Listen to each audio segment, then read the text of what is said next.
नमस्कार। चैत्र मास की पूर्णिमा को हनुमान जयंती मनाई जाती है। हनुमान जयंती के अवसर पे जाने हनुमान जी से जुड़े 10 रोचक तथ्य। भगवान हनुमान के जन्मदिन के तौर पे हनुमान जयंती मनाई जाती है। यह साल में 2 बार मनाई जाती है। पहली जयंती चैत्र मास की पूर्णिमा को और दूसरी कार्तिक मास में दिवाली से एक दिन पहले नरक चतुर्दशी के दिन। हनुमान जयंती को पूरे देश में धूमधाम से मनाया जाता है।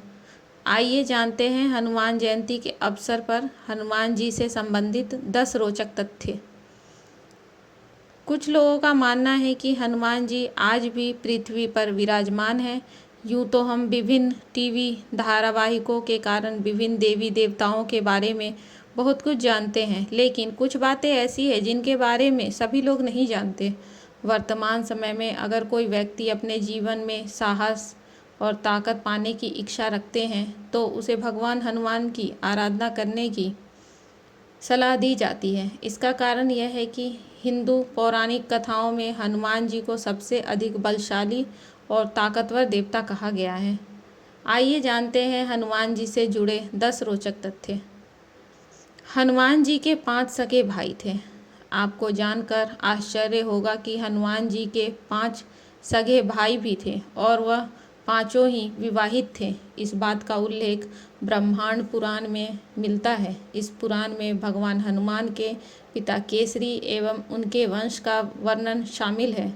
इस पुराण में वर्णित है वानर राज केसरी के 6 पुत्र थे, जिनमें सबसे बड़े पुत्र हनुमान जी थे। हनुमान जी के भाइयों का नाम क्रमशः मतिमान, श्रुतिमान, केतुमान, गतिमान और धृतिमान था और इन सभी की संतान भी थी, जिससे इनका वंश कई वर्षों तक चला। पवन पुत्र हनुमान भगवान शिव के अवतार थे। एक बार स्वर्ग में रहने वाली अप्सरा अंजना को एक ऋषि ने शाप दिया था कि जब वह किसी से प्रेम करेगी तो उसका चेहरा बंदर के समान हो जाएगा। अतः उन्होंने भगवान ब्रह्मा से मदद के लिए गुहार लगाई। भगवान ब्रह्मा की कृपा से उन्होंने पृथ्वी पर मानव के रूप में जन्म लिया। बाद में अंजना वानरों के राजा केसरी के साथ प्रेम करने लगी और दोनों ने शादी कर ली। अंजना भगवान शिव की परम भक्त थी और उनकी भक्ति से प्रसन्न होकर भगवान शिव ने उनके पुत्र के रूप में जन्म लेने का वरदान दिया।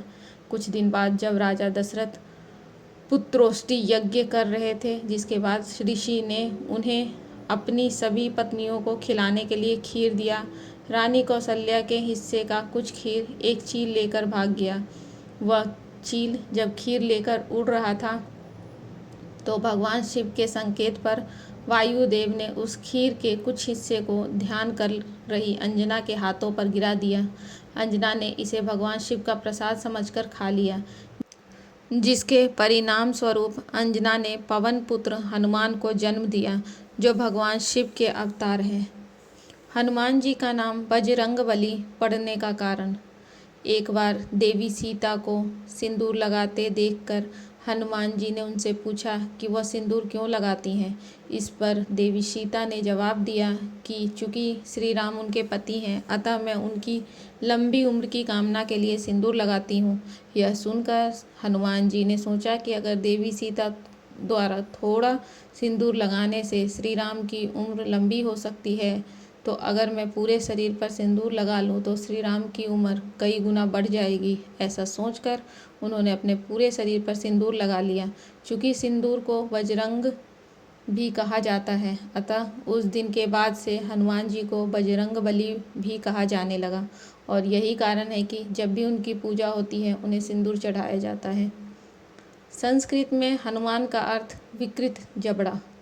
संस्कृत भाषा में हनु का अर्थ है जबड़ा और मान का अर्थ है विरूपित करना। क्या आपको पता है कि हनुमान जी का बचपन का नाम मारुति था? एक बार बालक मारुति ने भगवान सूर्य को फल समझकर खा लिया था, जिससे पूरे संसार में अंधेरा छा गया। इस घटना से क्रोधित होकर भगवान इंद्र ने बालक मारुति पर वज्र से प्रहार किया, जिससे उनका जबड़ा टूट गया और वह मूर्छित हो गए। इसी घटना के बाद से बालक मारुति हनुमान के नाम से प्रसिद्ध हुए। ब्रह्मचारी होने के बावजूद हनुमान जी एक पुत्र के पिता थे। आपको यह जानकर आश्चर्य होगा कि ब्रह्मचारी होने के बावजूद हनुमान जी एक पुत्र के पिता थे। हनुमान जी के पुत्र का नाम मकरध्वज था और उनका जन्म एक मछली के पेट से हुआ था। जब हनुमान जी ने पूरे लंका को जलाने के बाद अपनी पूंछ और अपने शरीर को ठंडा करने के लिए समुद्र में डुबकी लगाई तो उनके शरीर से निकले पसीने को एक मछली निगल गई। बाद में उसी मछली के पेट से मकरध्वज का जन्म हुआ। भगवान राम द्वारा हनुमान जी के खिलाफ मौत की सज़ा सुनाना।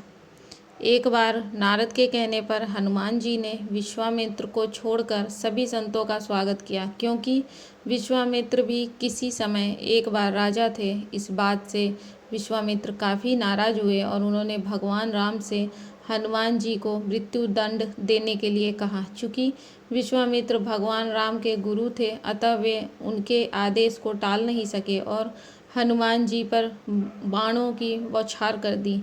अपने तरफ वानों को आता देखकर हनुमान जी राम नाम का जाप करने लगे, जिसके कारण सभी वान लौट गए। यह देखकर भगवान राम ने ब्रह्मास्त्र का प्रयोग किया, लेकिन ब्रह्मास्त्र भी ध्यानमग्न हनुमान जी की प्रदक्षिणा कर वापस लौट गया। यह देखकर भगवान राम ने हनुमान जी को मृत्यु दंड का विचार त्याग दिया। हनुमान जी ने भी रामायण की रचना की थी, जो वाल्मीकि रामायण की तुलना में बेहतर संस्करण था।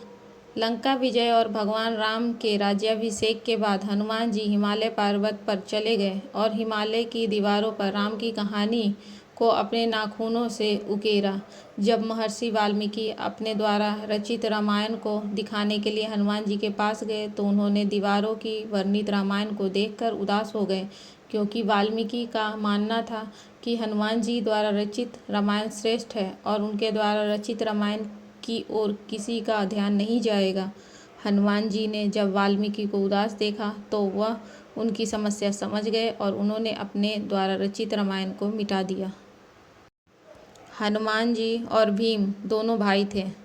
हनुमान जी का जन्म पवन देव की कृपा से हुआ था, लेकिन क्या आपको पता है कि भीम का जन्म भी पवन देव की कृपा से ही हुआ था। जब महाराज पांडु अपनी पत्नी कुंती और माद्री के साथ वन में रह रहे थे तो उसी समय महारानी कुंती ने पुत्र प्राप्ति की इच्छा से पवन देव की आराधना की थी, जिसके परिणाम स्वरूप भीम का जन्म हुआ था। इस प्रकार हनुमान जी और भीम दोनों भाई थे। भगवान राम द्वारा शरीर त्याग करते समय हनुमान जी का अनुपस्थित होना। जब भगवान राम अपना मनुष्य रूपी शरीर को त्याग कर वैकुंठ वापस जाने का निर्णय किया तो वह जानते थे कि हनुमान जी उनके परम भक्त हैं, अतः वह उन्हें नहीं जाने देंगे। अतः उन्होंने अपनी अंगूठी को पाताल लोक में गिरा दिया और हनुमान जी को उसे ढूंढ कर लाने का आदेश दिया। ऐसा सुनकर हनुमान जी अंगूठी को ढूंढने के लिए पाताल लोक चले गए। इसी बीच भगवान राम ने सरयू नदी में डुबकी लगाकर अपने मनुष्य रूपी शरीर का त्याग कर दिया। हनुमान जी द्वारा देवी सीता द्वारा दिए गए उपहारों को अस्वीकार करना।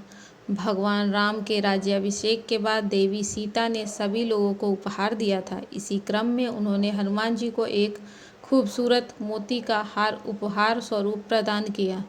हनुमान जी ने उस हार के हर एक मोती को तोड़कर उसमें भगवान राम की छवि खोजने लगे, लेकिन जब उन्हें उस हार में भगवान राम के दर्शन नहीं हुए तो उन्होंने उस हार को अस्वीकार करते हुए कहा कि जिस वस्तु में भगवान राम की छवि न हो वह मुझे अस्वीकार्य है। इसके बाद उन्होंने छाती फाड़कर लोगों को दिखाया कि उनके छाती में भी भगवान राम बसते हैं।